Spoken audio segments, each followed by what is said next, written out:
Good morning, student. I am Ritika Rathore from Sunita Global School. I will teach you subject English for class 4.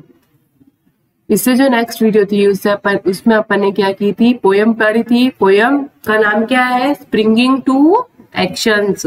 के springing के क्या क्या actions होते हैं वो इस 4 या 5 पैराग्राफ की पोयम है। उसको मैंने आपको एक्सप्लेनेशन करके समझाया था कि स्प्रिंगिंग कैसे फ्लेक्सिबल होती है, कैसे मेटेलिक की होती है, कैसे पुश एंड पुल होके वापस अपनी ही वापस पोजीशन में वापस वैसी ही आ जाती है, बैक वापस वैसी ही हो जाती है, और स्प्रिंग का यूज होती है। ये सब अपन ने इस पोयम में पढ़ा था। और मैंने आपको कॉपी में वर्क डाला था कि आपको डिफिकल्ट वर्ड्स करने हैं। आपने डिफिकल्ट वर्ड्स कर लिए होंगे और अब आपको क्या करना है, अब उसके बाद मैंने आपको शो व्हाट यू नो का question number 1, complete this line from poem, ये वाला क्वेश्चन मैंने आपको बुक में करने के लिए ही कहा था। तो ये वाला क्वेश्चन आपको बुक में ही करना था। आपको पोयम में से वी यूज्ड इट वाला पैराग्राफ उठा के उसके आगे वाली लाइन जो मिसिंग है वो इधर राइट डाउन करनी थी। वो आपको ये काम बुक में करना था। एक मैंने बता दिया था और एक आपको दिया था, और ये बुक का वर्क था। अब नेक्स्ट इसके बाद क्या है, answer these questions. Answer these questions से पहले अपन क्या करेंगे, आपको कॉपी में एक वर्क करना है। ये जो वर्ड वेल्थ है ना, ये आपको कॉपी में उतारनी है। कैसे करनी है कॉपी में, मैं आपको तरीका बता देती हूँ कैसे करनी है। आपने पहले डिफिकल्ट वर्ड्स किए होंगे। डिफिकल्ट वर्ड्स आपके 1 पेज में आ गया होगा। अगर 1 या 2 सेकंड पेज पे आई है तो आप उसी के नीचे से हेडिंग डाल दोगे वर्ड वेल्थ। क्या डालोगे, वर्ड वेल्थ। ये जो हेडिंग दिख रही है आपको, ये वाली जो हेडिंग, ये हेडिंग डालनी है आपको वर्ड वेल्थ। ए नंबर तो क्या हो गया, डिफिकल्ट वर्ड्स, तो इसकी क्या डालेगी, बी क्या हो जाएगी, वर्ड वेल्थ। अब कैसे करना है कॉपी में, क्लास वर्क लिख देना, लिखना word wealth.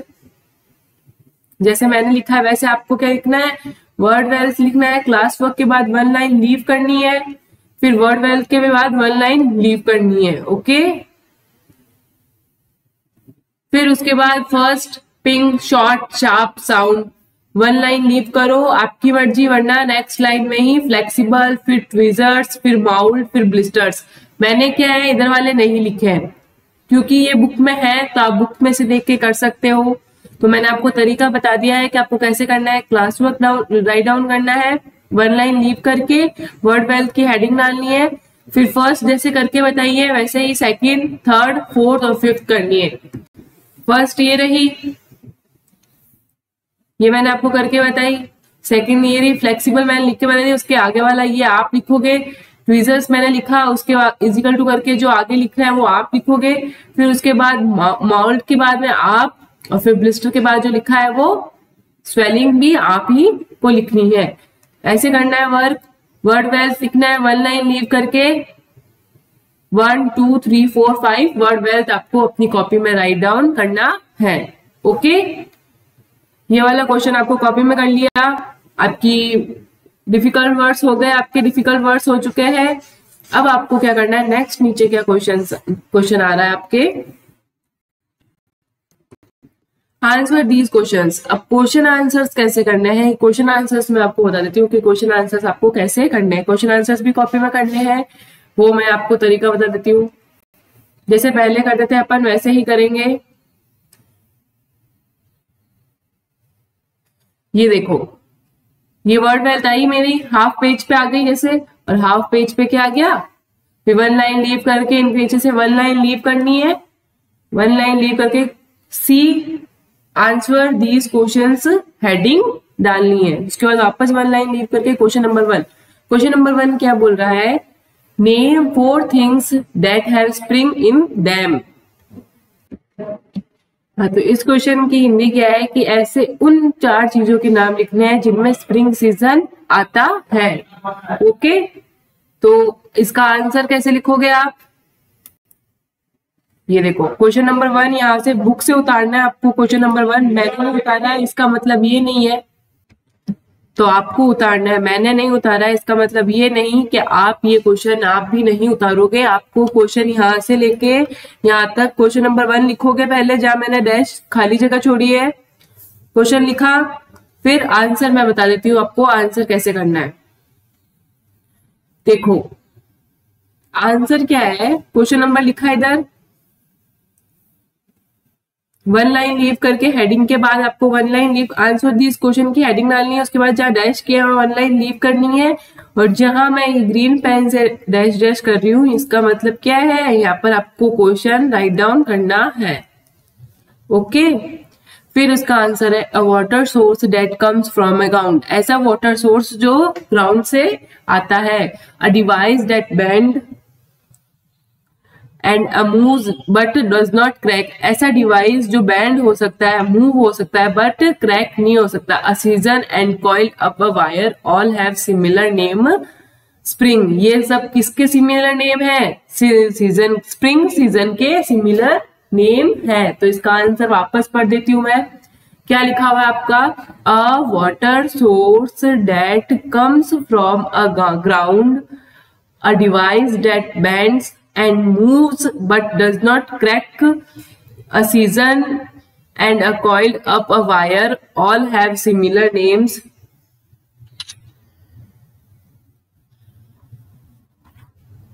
Springs, all have similar names, springs.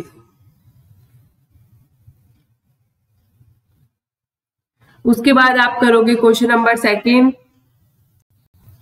फिर वन लाइन लीव करके क्वेश्चन नंबर सेकंड बोल रहा है what do all living things do in the spring season.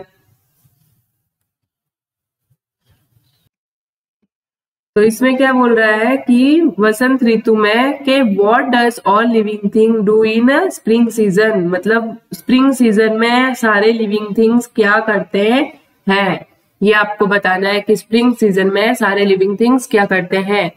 All living things do in spring season, तो इसका answer क्या लिखेंगे, question आप जहां सेकंड फर्स्ट क्वेश्चन बताया वैसे ही क्वेश्चन नंबर डालोगे, क्वेश्चन नंबर 2, और फिर सेकंड क्वेश्चन यहां से लेके यहां तक आपको राइट डाउन करना है। उसके बाद अब इसका लिखेंगे अपन आंसर। आंसर क्या है इसका, यहाँ पर क्वेश्चन राइट डाउन किया, जहां मैं डैश कर रही हूँ आप डैश डैश नहीं करोगे, आपको क्वेश्चन राइट डाउन करना है बुक से देखकर। इन spring season new life sprout in the plants and everyone is full of energy, ये इसका क्या है आंसर है कि इस स्प्रिंग सीजन में new life sprout in the plants everyone is full of energy. तो क्या होता है स्प्रिंग सीजन में न्यू लाइफ आ जाती है किसके अंदर, प्लांट्स के अंदर, तो ये क्या है फुल ऑफ एनर्जी है, एवरीवन की क्या है फुल ऑफ एनर्जी। तो अपन आंसर लिख दिया spring season new life sprouts in the plants and everyone is full of energy. अब क्वेश्चन नंबर 3 यहां पर लिखना है आपको, क्वेश्चन नंबर 3 पढ़ लेते हैं। क्वेश्चन नंबर 3 क्या बोल रहा है, what are the qualities of the device that call the spring. इसमें क्या बोल रहा है, ये जिसको अपन ने स्प्रिंग बोला है उसकी क्या क्या क्वालिटीज है, उस डिवाइस की क्वालिटीज बतानी है कि क्या क्या है। क्वेश्चन नंबर 3 लिखोगे और इसका ये क्वेश्चन यहां से लेके यहां तक, फिर उसका आंसर। अब इसका आंसर पढ़ते हैं। स्प्रिंग के बारे में बताना है आपको, ठीक है ना। The device is a metallic, spring किसका होता है, मेटेलिक का होता है, एंड फ्लेक्सिबल, और क्या होता है ये फ्लेक्सिबल लिखा हुआ है, एफ लिखा हुआ है, okay. Flexible and on pushing और pulling comes back to its original position. इसमें क्या लिखा गया है कि जो स्प्रिंग है वो फ्लेक्सिबल होता है, मेटेलिक होता है, उसको अगर पुश करेंगे या पुलिंग करेंगे तो वापस वो अपनी ओरिजिनल पोजीशन में वापस आ जाएगा। ये स्प्रिंग की क्वालिटीज अपन ने यहाँ पर लिख दी, ओके। ये आंसर नंबर 3। फिर यहाँ पर आंसर नंबर 4, क्वेश्चन नंबर 4 लिखना है। क्वेश्चन नंबर 4 क्या बोल रहा है अपना, how does a spring help in a pen? Spring कैसे हेल्प करती है एक पेन के अंदर? स्प्रिंग होती है एक पेन के अंदर, वो कैसे हेल्प करती है पेन के अंदर, वो बताना है आपको। तो क्वेश्चन नंबर 4 कैसे लिखोगे? क्वेश्चन नंबर 4 यहां से लेके यहां तक क्वेश्चन उतारना है। अब उसका answer, spring is a pen help pushing और पुलिंग द रिफिल। जो रिफिल होती है पेन के अंदर, उसको पुश मतलब धक्का देने में और पुलिंग वापस ऊपर लाने में रिफिल की हेल्प करती, पेन की हेल्प करती है रिफिल को अंदर बाहर करने में। ओके, ये है आपका क्वेश्चन नंबर 4। ये लिखा क्वेश्चन नंबर 4, वापस पढ़ देती हूँ। Spring is a pen help in pushing और पुलिंग द रिफिल। फिर है आपका क्वेश्चन नंबर 5। क्वेश्चन नंबर 5 क्या है? What does the poet want to say through the poem? कि ऐसे बोल रहे हैं कि पोएम में पोएट क्या बोलना चाहता है पोएम के थ्रू। तो ये पूरा बहुत बड़ा आंसर हो जाएगा, पूरा बताना पड़ेगा आपको पोएम। मैंने आपको हिंदी में एक्सप्लेनेशन दे दिया है, तो अपन क्वेश्चन नंबर 5 नहीं करेंगे। क्वेश्चन नंबर 5 आप कट कर दो। आपको सिर्फ question number 1, question number 2, question number 3 and question number 4 ही करना है। क्वेश्चन नंबर 5 कट करना है। ओके, क्वेश्चन नंबर 5 नहीं करेंगे अपन। अब मैं आपको एक बार वापस बता देती हूँ आपको वर्क कैसे करना है।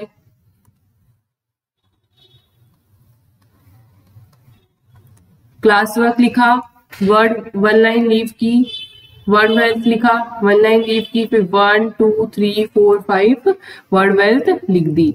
1 लाइन लीव करके आंसर दीज क्वेश्चंस लिखा, 1 line leave, question number 1 write down किया, फिर उसका जस्ट उसके नीचे आंसर, फिर वापस 1 लाइन लीव, जब क्वेश्चन और आंसर होने के बाद वापस 1 लाइन लीव, फिर क्वेश्चन नंबर 2, फिर जस्ट उसके नीचे आंसर।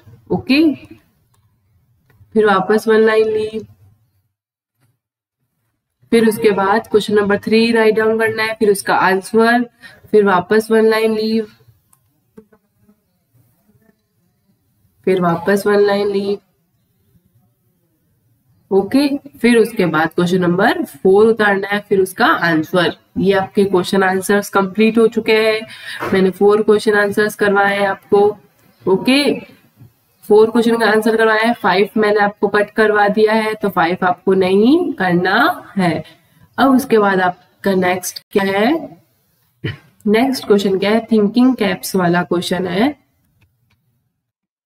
हाँ, तो इस क्वेश्चन में है थिंकिंग कैप, और इस क्वेश्चन में क्या है? The poem through the mention of a spring put stress upon the need of being active. Can you right at least 2 benefit of being active and 2 harmful effect of being lazy। अब इसमें आपको being active, कितने आप active हो, being lazy मतलब कितने आप आलसी हो, ऐसी चीजें अपन को स्प्रिंग जो पोएम बताइए उसके हिसाब से आपको यहाँ पर लिखनी है। एक मैं लिख देती हूँ, एक आप लिख देना।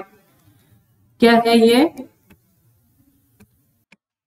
हाँ, तो पहली मैं लिखती हूँ जैसे कि helps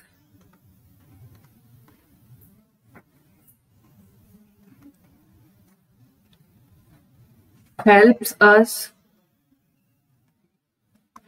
in completing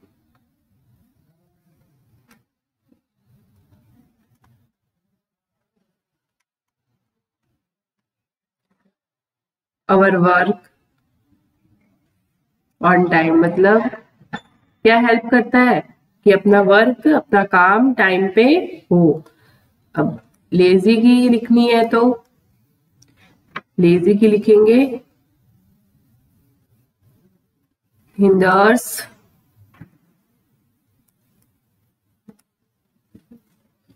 our progress।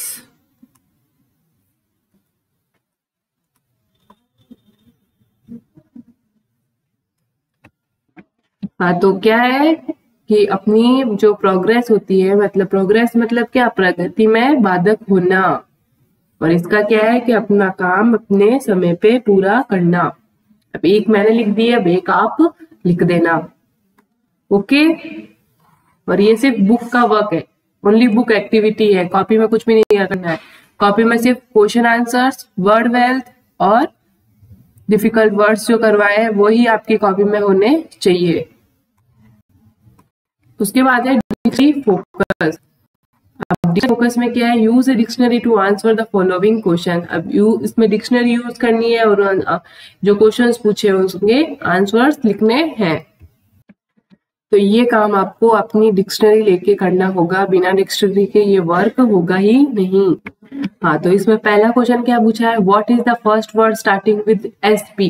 कौन सा वर्ड हो सकता है जिसका स्टार्टिंग एस और पी है। अगर एस पी है तो ये वर्ड स्पा हो सकता है, तो अपन ने लिख दिया spa. Okay, find the 3 noun that begin with B R. अब जिसका ऐसा नाउन वर्ड, नाउन वो नाउन होनी चाहिए वो चीज, और वो उसका स्टार्टिंग वर्ड अपन को बता दिया बी आर। बी आर लिखो, बी आर। तो अपन लिख सकते हैं ब्रिक, नाउन हो गई। फिर क्वेश्चन नंबर 3 पूछ रहा है what is the last word of the dictionary. Last word in the, अपनी आप डिक्शनरी बुक खोलोगे, उसमें अपना लास्ट वर्ड देखोगे और वो यहाँ पर लिखोगे। ओके, डिक्शनरी का लास्ट वर्ड कौन सा है। फिर उसके बाद है 4th क्वेश्चन पूछ रहा है what word is above word and what is the below it.